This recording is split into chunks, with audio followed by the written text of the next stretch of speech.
Sa totoo lang, yung mga nagsasabi na napakahirap ng buhay, sila lang nagsasabi niya, haka-haka lang nila yan. Ito ang naging pahayag ni Presidential Advisor for Poverty Alleviation Secretary Larry Gadon sa panayam sa kanya noong Biyernes kung saan tinalakay ang estado ng kahirapan sa Pilipinas.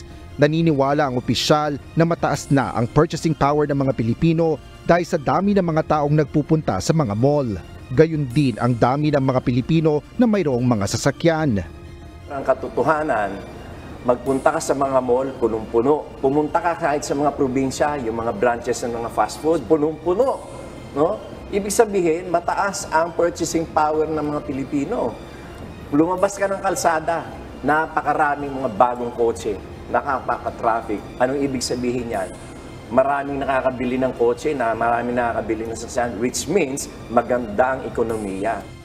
Umani ang pahayag na ito ni Gadon ng mga negatibong reaksyon kung saan iginiit ng marami na nagdudumilat ang katotohanan na maraming Pilipino ang naghihirap at hindi ito haka-haka lamang. Pero sa isang panayam kanina, dumepensa si Secretary Gadon ukol sa kanyang naging pahayag.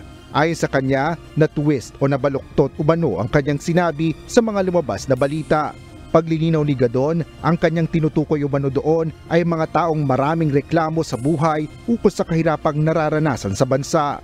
Ngunit hindi nakakakita ng mga hakbang na ginagawa ng pamahalaan upang mabigyang solusyon ang problema sa kahirapan. Narinig nila doon na ang aking opening statement ay yung ibang nagrereklamo ng kahirapan ay haka-haka lamang nila dahil ganito. So, malinaw na ang sinasabi ka ay yung mga nagrereklamo ay imaginary lang nila dahil kasi hindi nila nakikita yung mga efforts ng administration. Bulag sila sa katotohanan.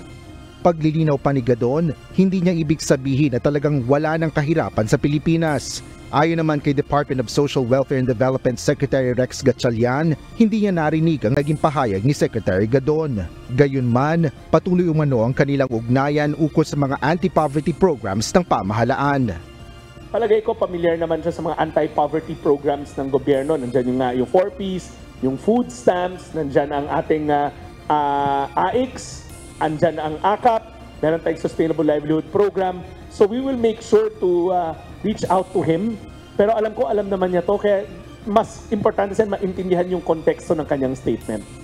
Muli namang tiniyak ng DSWD na patuloy ang iba't ibang mga programa ng ahensya na nakatuon sa pagtulong sa mga kababayan nating salat sa buhay. Asher Cadapan Jr., UNTV News and Rescue. Diyos ang aming sandigan, serbisyo publiko ang aming pinahahalagahan.